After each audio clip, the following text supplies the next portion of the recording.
নওশাদ সিদ্দিকী একমাত্র বিধায়ক যিনি নেতাজির অপমানে গর্জে উঠল। বুঝতে পারলেন? হ্যাঁ, জিহাদি জিহাদি। এই যে সারাদিন ধরে বিজেপি কর্মীরা হিন্দু মুসলিম করে, কন্টেন্ট ক্রিয়েটার হিন্দু মুসলিম করে এবং মুসলিমদেরকে বলে জিহাদি জিহাদি, সেই একমাত্র জিহাদি বিধায়ক যিনি কিনা গর্জে উঠল নেতাজির বিরুদ্ধে অপমানের জন্য।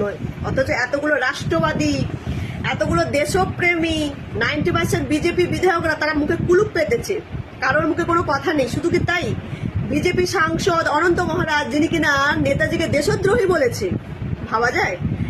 সভাপতি, বিজেপি সভাপতি শ্রমিক ভট্টাচার্য, যিনি হচ্ছে মুখ দিয়ে বেরোয় প্রথমের দিকে মনে হয়েছিল গান্ধীবাদী কথা, তিনিও নেতাজিকে কি বলেছে, গুন্ডাদের দল ফরওয়ার্ড ব্লককে, তাহলে নেতাজি গুন্ডা।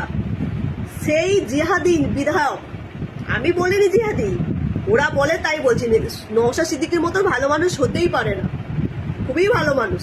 আর যেহেতু আমি নওশাদ সিদ্দিকীকে নিয়ে কথা বলছি না, কিছু পাবলিক এসে আমাকে ওই যে বিজেপির যে কর্মীগুলো আইটি ছেলে আছে, আমাকে বলবে গরুর মাংস খেয়েছিস, তুই মুসলিম, তুই বেগম, তুই জিহাদি, হাজার কথা বলবি, তাতে আমার কিচ্ছু এসে যায় না। তোদের কাছ থেকে, তোদের মতন স্বার্থপর রাজনৈতিক ফায়দা নেওয়ার জন্য হিন্দু মুসলিম করা তোদের মতন স্বার্থলোভীদের কাছ থেকে আমাকে হিন্দু মুসলিম শিখতে হবে না। বুঝতে পারলি?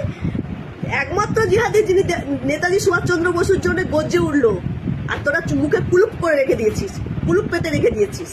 বুঝতে পারলি?